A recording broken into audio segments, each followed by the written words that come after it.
Hello and good day. I am Dr. Sabri, and today I wish to discuss with you quite a difficult, rather sensitive subject that nobody talks about very often or commonly, and that is how can you support a rape victim, someone you loved and someone you cared for, and comes to you and say, I have been raped against my will and I was not a willing participant in that violent sexual act. There is no doubt that the person who's been subjected to rape feels so violated and will go through a huge range of emotions, starting from fear to anger to self blame to self worthlessness, lack of control. She couldn't control her body, she couldn't control the circumstances around her, and she could be facing lack of control in every other aspect of her future. What would you say? How can you support a victim like that in their vulnerable and fragile emotional status? Very difficult. So I might not have all the answers, of course, but I want to bring the subject up for discussion, and we think collectively in a respectable manner how we can help the victims of this violent sexual attack. It is very normal that the person who wishes to support the victim of rape doesn't know what to do, doesn't know what to say. Where do you start? How can you open the subject with her, with the victim? Very difficult. But we surely can start by number one, being there, telling them we are here for you, we are here to help you, we are here to back you up. Very critical, very important. So your presence in their company and to back them up is crucial. We might not, as I said already, have all the answers to give them, but they must trust you and they must believe in you that you are there to back them up and you are there to help them. You must say to them that you are truly sorry that this has happened to them. You must also express your belief in them that they didn't do wrong and they were victimized. They were forced to be in this situation without their will. You also must acknowledge that this violent sexual act will have an impact on their emotion, on their body, on their well-being, and on their mental status. You have to put that up front so that they can break the barrier they will put around themselves. They will tend to isolate themselves and put a lot of boundaries and a lot of walls because they are fearful now from the outsiders. You want to get into their private space by gaining their confidence, by telling them the magic words that can open up the door and let them allow you in their private space around them. Otherwise, you will be dealing with them at an arm's length. You have to remind them, maybe more than one time, that they are not alone, that you are there to help them, to back them up, that you care about them. You are sorry for what happened to them. You must stress that if they need your support, you will be always there for them. But most importantly, especially if the victim is your beloved person, your sister, your daughter, even your wife, your neighbor, your friend at work, at a school, at church, at gathering, somebody you knew for years and you respected, and suddenly she is trying to confidentially tell you her disaster and her pain. You must control your own emotion. Very critical and very difficult. You will feel, especially if that victim is close to you, is your beloved person, you will feel enraged. You will feel so mad and so angry that you wish to take revenge on the person who assaulted them. That is normal reaction of any human being. But you must learn how to control your own emotion before you can extend your hand to help the victim.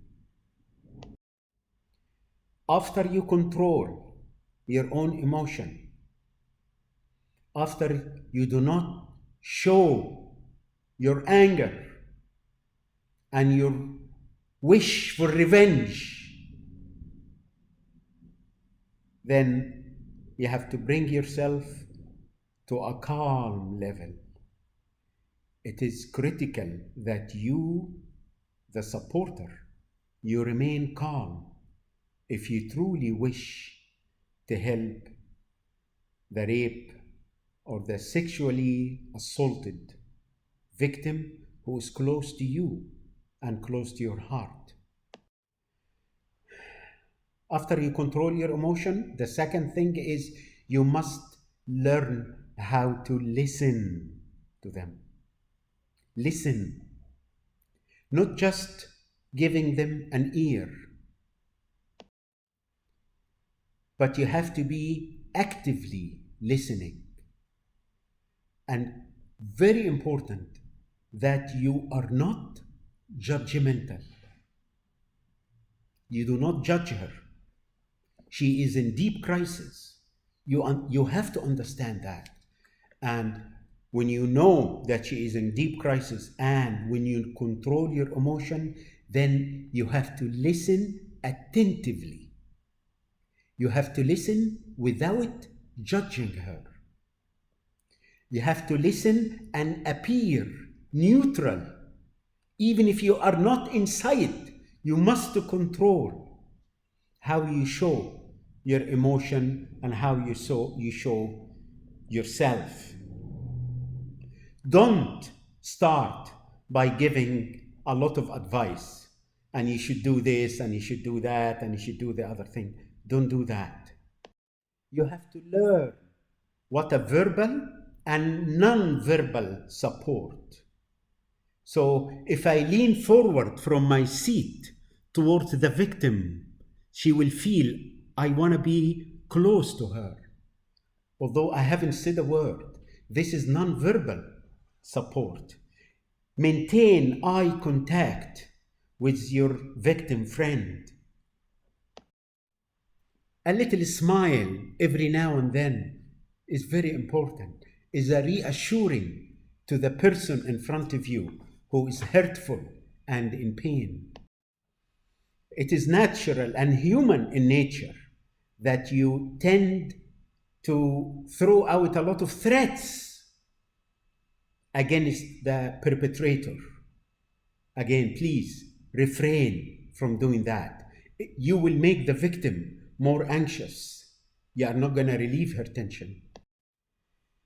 The next point that's important is you have to empower the victim. Remember, when they were assaulted, when they were raped, they lost control. They lost their power. And they feel so ashamed and they feel so lost that they couldn't control the situation. So you should not make them feel worse of that situation. It is important to give them their power back, meaning don't do anything unless they allow you to. Ask them what you want me to do. If you wish to come and give her a physical support like a hug or holding her hand or putting your arm around her shoulders, don't do it without asking her first. Can I hug you? Can I sit close to you? Can I hold your hand? Can I put my arm on your shoulder?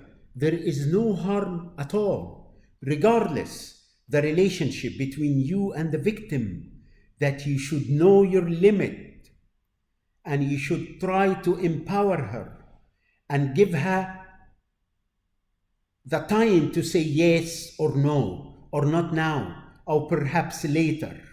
Give her the choice, because she was deprived of that choice during the sexual assault. They may decide to go for a medical examination. Offer to go with them, because they will be terrified from a medical exam in the area that already hurts. They might decide or not decide to go to authority or to report to the police. You leave it up to the victim, not to you. You want to do everything for her. But if she is not willing or not ready to do it at that stage, do not push it. Give her the choice to go for a medical exam if she wishes. If she wants you to accompany her, by all means, go for it. If she wants to go and report to authority and she asks you to come with her, by all means, go for it. Please, you have to remember, they decide what to do and when to do it. Again, you are here as a supporter for whatever their decision will be.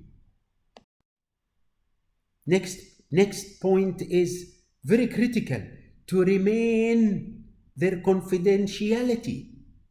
Whatever she told you happened is very hurtful to her. Do not broadcast this information to whoever you like and whenever you like. This is given to you as a privileged matter. Do not abuse it. Keep it for yourself. The victim, if she decides to tell somebody, she will do it. Or if she give you a permission to tell mother or father or brother or sister, then you will carry out her wish, but do not volunteer. Do not open your mouth. Do not break the confidential bond that she has handed you when she told you about her crisis. Again, ask her if you want to be with her, and do not leave her alone. Often they are terrified, they are scared of even being alone in their own home or their own house. Ask her, do you want me to stay with you? If she says yes, remain. Don't leave her side, because she will feel comfortable and comforted that there is a person she trusts is nearby her and she is not in her own. Do not always assume that you know what she wants. No, don't do that mistake. Ask her, what you want me to do to help you, to make you feel better, to make you feel comfortable. She will guide you. Get educated. There is no harm or shame of reading how to deal with a victim rape. There is no harm or shame of finding out from professionals around you, or you can get in touch with, how to help a rape victim. There is no harm to find a book or a physician or a psychiatrist or a psychologist you know and you trust. There is no harm of going and researching how to help rape victim on the net, because we don't know. We are not born with that talent, but we educate ourselves so we can help them.